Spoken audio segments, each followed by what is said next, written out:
Hey y'all, so I wanted to share with you today the recipe that I use for homemade rinse-aid.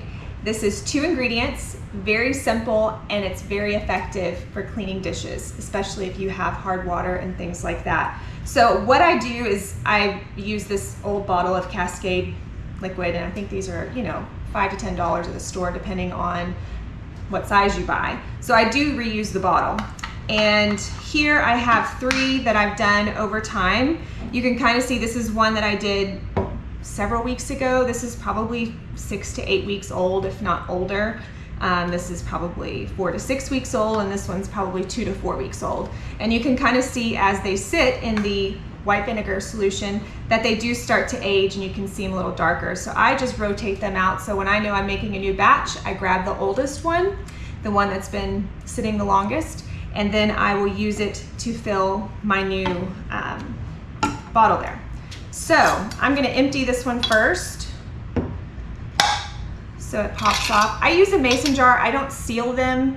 It's just literally the little lid with the lid on there. And vinegars are preservatives, so you don't have to worry a lot about things going bad so much because the preservative in there. So I don't use anything special. You could probably use something just as an old jar, pickle jar, something like that.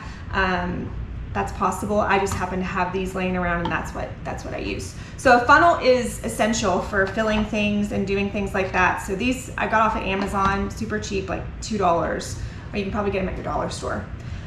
This is a metal strainer because you don't want the orange bits, which are these orange peels, dried orange peels, fresh orange peels.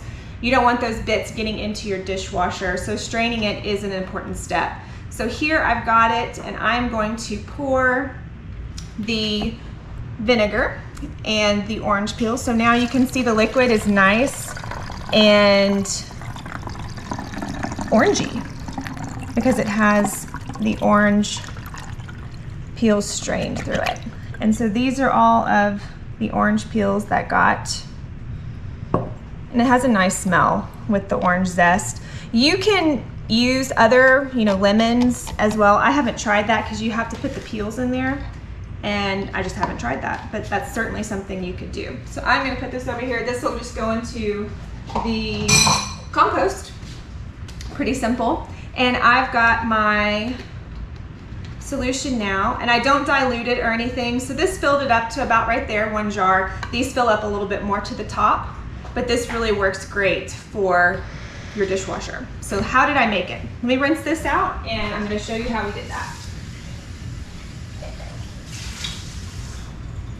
All right, so you've got your empty jar. I don't even clean it. I just rinse it. No big deal. It's all vinegar and oranges. And all I do is I take orange peels. These are orange peels that my family has eaten over the last week or so. I'll leave them out on a counter to kind of dry out. I don't recommend putting them in like a plastic bag. They won't dry out at that point, and you don't have to have them dry out, but just to store them, you don't want them to mold. So putting them in a tight environment where it can't breathe is not a good idea for storing. So just leave them out to dry out, or you can use recent ones that you've had and put them in there. There's no, age that the orange peel has to be in order to be effective. It can be new or old, just don't want it to be moldy. So we're just going to stuff our orange peels into the jar, and you pretty much can fill it as much as you can. It doesn't have to be squished too tight. Like this is probably good enough. I won't use that one because I don't want it to be, I want to get some liquid in there. And then I'm going to add my vinegar, and it's just distilled white vinegar that you get at the store. Definitely having these bigger 2 gallon, I think this is a 2 gallon, oh, 1 gallon. 1 gallon containers are essential. So I filled it up to the top with my vinegar, just like that. And I'm going to cap it off, and I'm gonna rotate them. So this will be the next one that I use whenever I finish this bottle. I will empty this batch into here and then make a new batch for this bottle, and I keep them rotating. And it's usually about every 2 to 3 weeks or so that I am rotating, and you can see the color difference between them as they age in the vinegar. So I hope this helps. It's certainly easy, it's certainly cheap, much cheaper than buying them at the store, and thanks for joining us, and bye-bye.